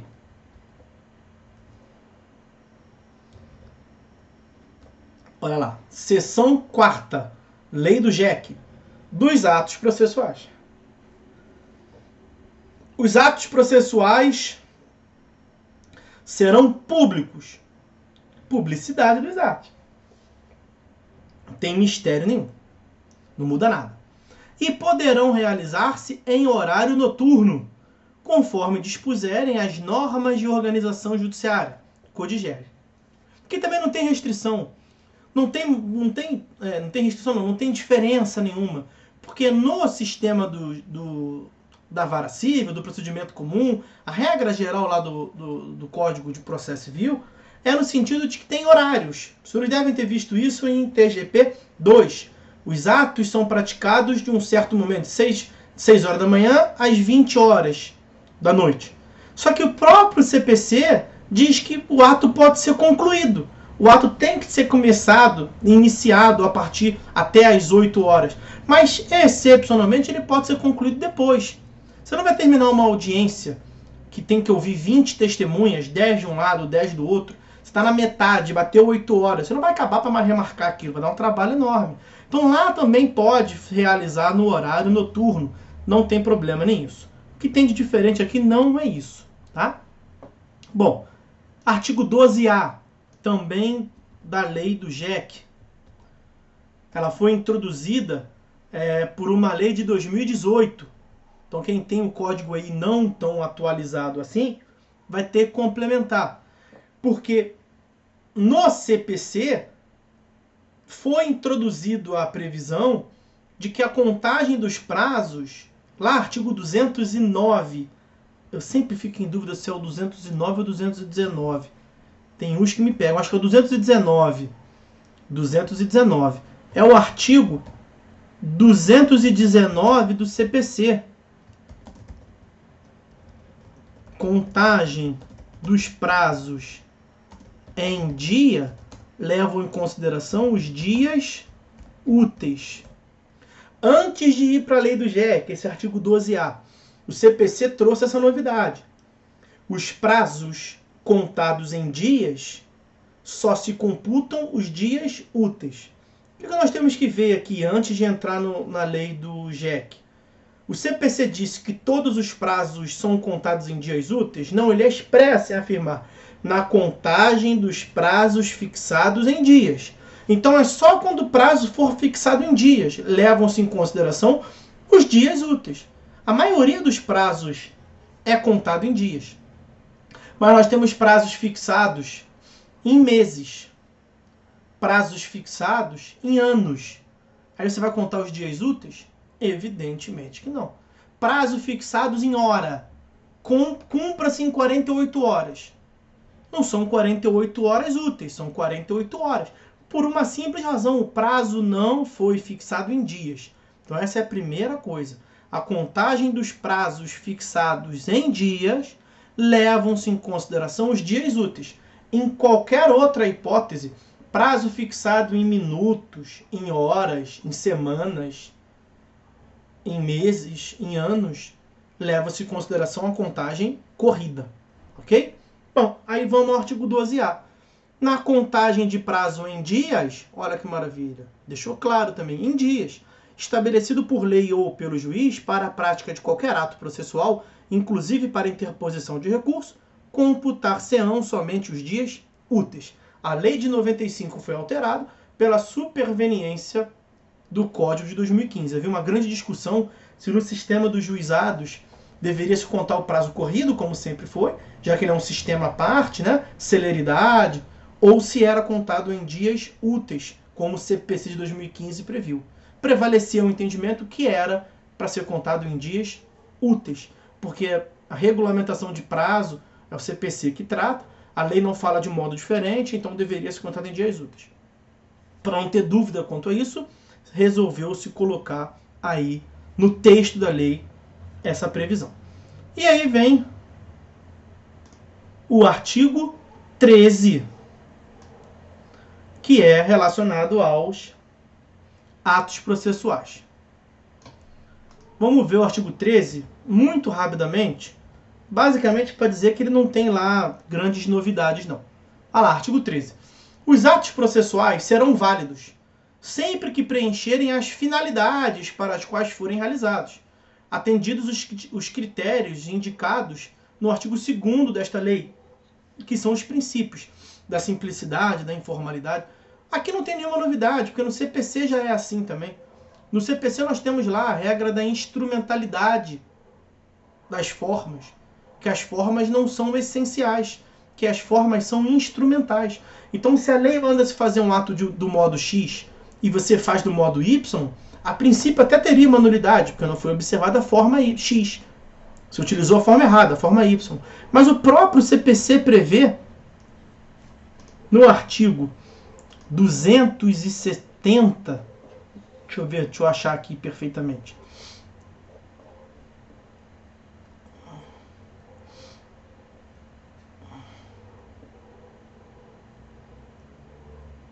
Ó, 277, 277 do CPC.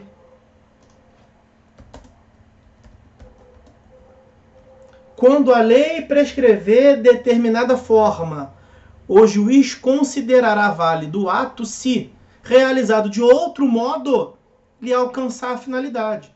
Então, o que vale é a finalidade do ato. O que vale é a essência. Você tem que fazer do modo X, fez do modo Y. Mas no conteúdo, na essência do ato, bateu no X? Se fizesse do modo X, ia chegar no mesmo lugar? Aí não mudou não, só teve erro de forma. Então deixa o válido, deixa válido o ato. Então o caput do artigo 13 não traz tantas novidades. Olha lá, parágrafo 1º. Não se pronunciará qualquer nulidade sem que tenha havido prejuízo. É o parágrafo 1º do artigo 13. Vejam. Também tem no CPC essa previsão, 282, parágrafo 1º do CPC. Olha lá, 282, parágrafo 1º do CPC. Mesmo sentido, o ato não será repetido, nem a sua falta será suprida, quando não prejudicar a parte. É uma regra de ouro no processo civil. Pas de nullité, pas nullité sans grief. Significa isso, não há nulidade sem prejuízo. Passa a nulidade, se desconsidera a nulidade sem prejuízo. Uma regra de ouro. Pas de nullité sans grief. Continua o parágrafo, continua o artigo 13 da lei do JEC. Parágrafo 2º. A prática de atos processuais Em outras comarcas, poderá ser solicitada por qualquer meio idôneo de comunicação. Então, pode um juízo do Rio entrar em contato com o juízo. O juizado do Rio pode entrar em contato com o juizado de Friburgo por e-mail ou por WhatsApp. Isso aí desde sempre era assim. A ideia de informalidade. Apenas os atos essenciais serão registrados resumidamente em notas manuscritas, datilografadas, taquigrafadas ou estenotipadas. Os demais atos poderão ser gravados em fita magnética ou equivalente, veja, está até ultrapassada. Basicamente está dizendo que como o princípio, como o sistema é regido pela oralidade, você só vai reduzir a escrito, seja lá pela forma que for, o que for essencial. Tá? E parágrafo 4º. As normas locais disporão sobre conservação das peças, daí tem atos normativos infralegais dos tribunais dizendo que vai queimar, vai exonerar ali a partir de alguns anos, tal, fica no cartório, a parte é intimada para ir lá retirar, senão depois eles tacam fora aquele processado. Basicamente isso. Tá? Mas o que nós temos que ver, então veja que na lei do juizado, no capítulo próprio chamado Atos Processuais, artigo 12, artigo 13, não tem tanta novidade assim. Tá? Vamos ver agora ato por ato. A petição inicial. A petição inicial, como nós já vimos, ela é, como nós já vimos, não que os senhores não foram meus alunos em processo civil 1, mas a petição inicial, ela é a representação em juízo da demanda. Petição inicial é a representação da demanda. E aqui nós temos uma petição inicial que é regida pela ideia de simplicidade. A informalidade e a simplicidade fica muito clara aqui na petição inicial. Por quê? Porque lá no CPC nós temos vários requisitos.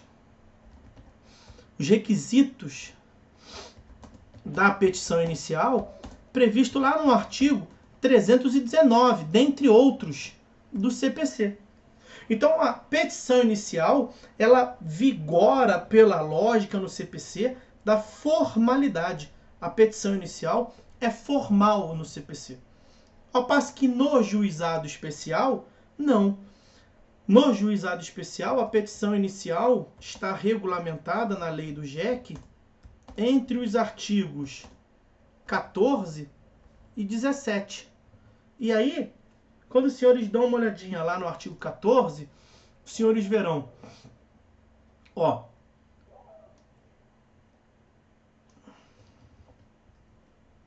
artigo 14.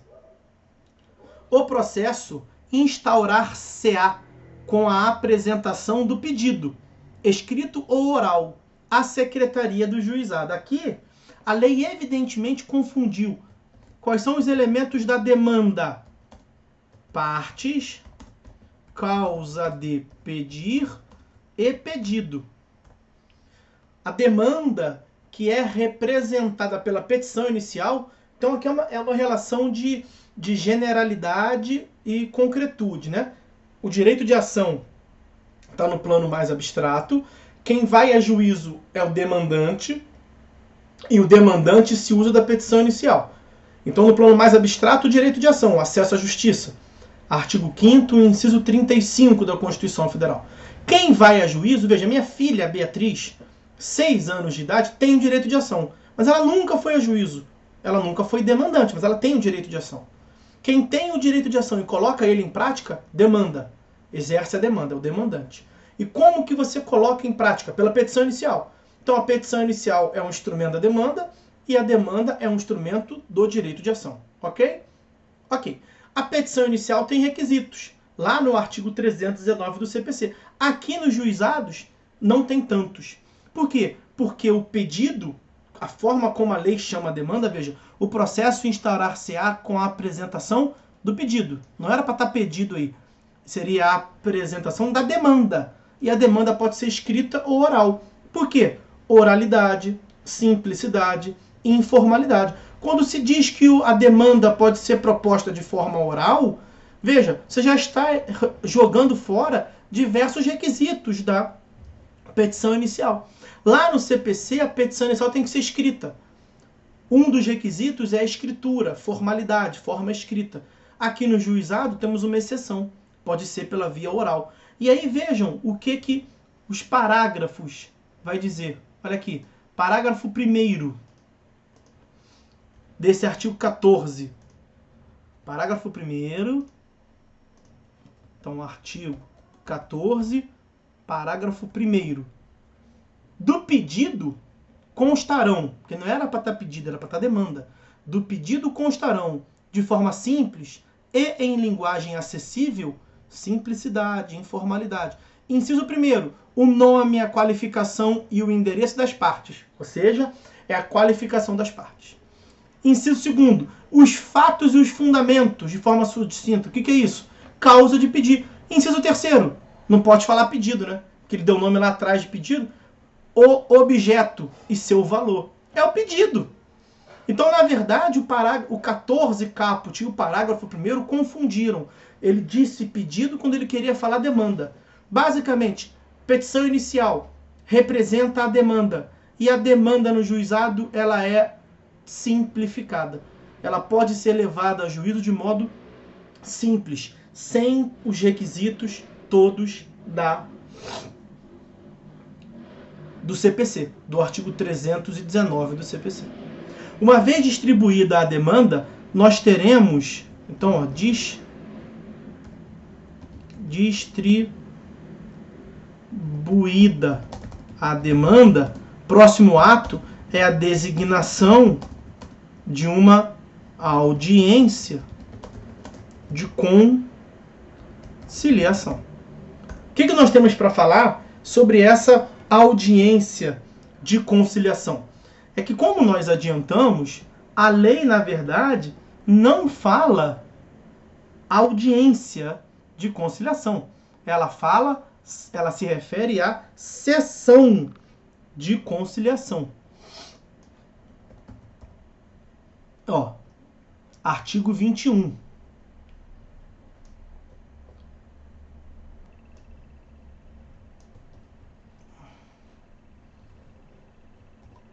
Tá aí, ó.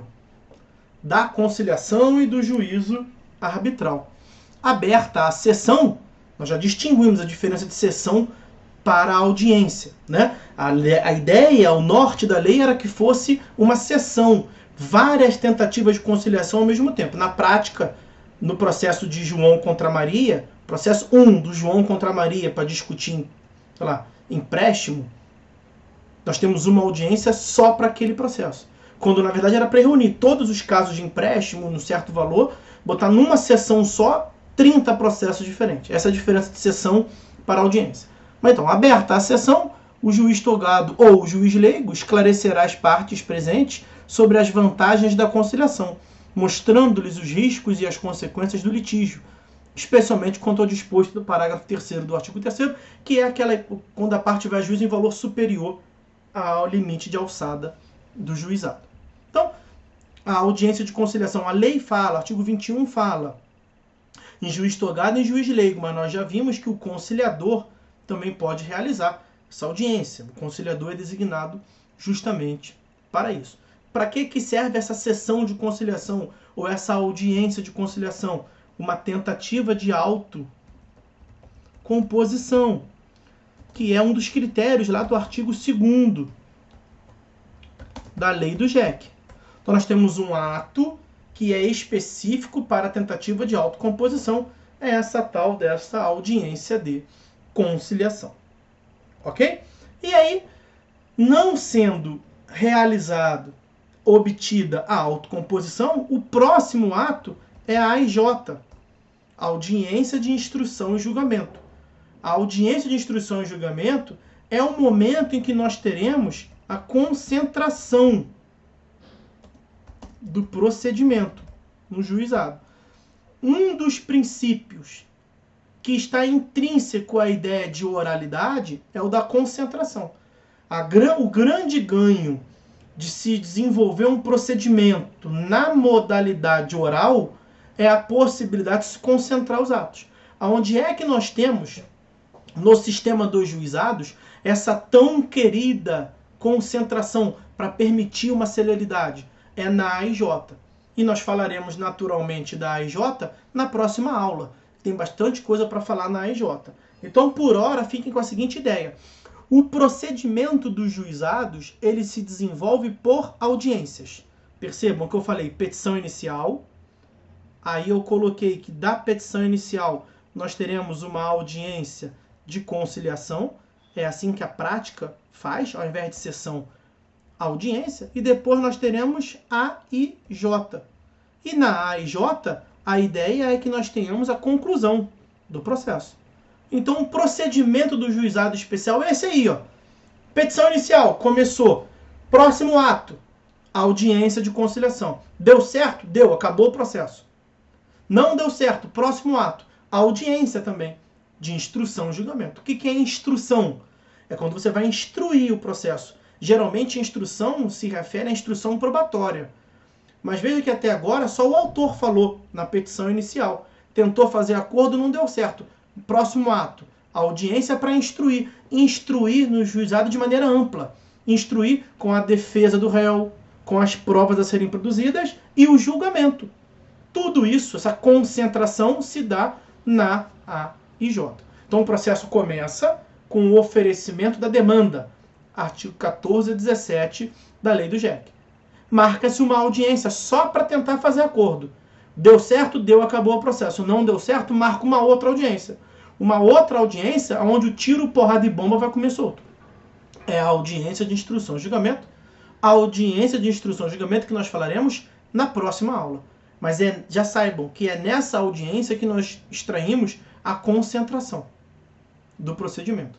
Concentração do procedimento que decorre de um dos subprincípios que os senhores certamente abordarão na oralidade, já que os senhores terão que falar da oralidade na avaliação dos senhores.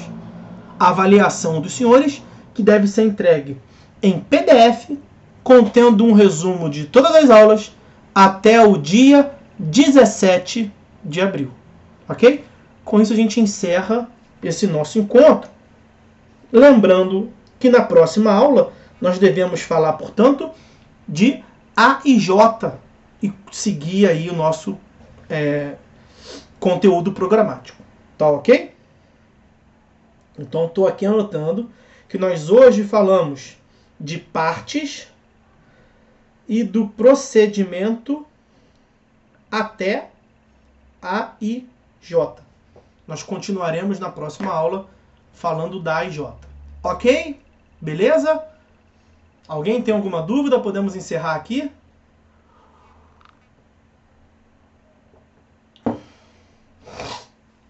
Próxima aula, meus amigos, que vai ser no meio de um feriado, né? Dia 21 é feriado de Tiradentes. Mas eu acredito que vai ter aula dia 20, por conta dessa situação, né? Feriado em tempos de coronavírus meio que cai por terra, né? Então, a princípio, antes que perguntem, a aula do dia 20 está marcada, eu não recebi nenhuma informação da faculdade em sentido contrário. E se for para ter aula, nós teremos aula, porque, né, vamos e convenhamos que nesse período aí de quarentena cai muito significado dos feriados. Ok? Tem alguém aí? Tô sozinho? Vamos encerrar a aula, meus amigos. Escreva alguma coisa aí. Ó. A Kelly colocou. Ó. Nós não tivemos aula no dia do feriado mesmo. Veja, eu até queria dar aula, Kelly. Eu sugeri de dar aula para os meus coordenadores, mas aí tem toda uma questão religiosa que optaram por não ter aula, tá? Mas aí, na segunda-feira que vem, nem feriado será. Nem feriado será, de modo que eu acredito que nós teremos aula. Ah, então você está falando que com certeza vai ter aula? Não. Aí não depende de mim. Se vier uma ordem que é para enforcar, eu não posso fazer nada. Mas eu espero que tenhamos aula, para compensar o tempo perdido. Ok? É isso. Então tá todo mundo falando valeu, professor, obrigado, professor. É isso, pessoal. Um abraço para vocês. Eu espero o trabalho de vocês até sexta-feira agora. Vou ticando na minha agenda quem mandou e vou respondendo o e-mail. Recebido, recebido, recebido. E vou analisar com calma para dar nota para vocês. Ok? Quem já fez até agora os resumos, é só pegar a aula de hoje, fazer um resumo e mandar. Quem não fez nada, acelera aí que o prazo é até sexta. Um abraço. Vou derrubar aqui. Alguém mais? Quem quiser falar, ativa o microfone e fala em 3, 2,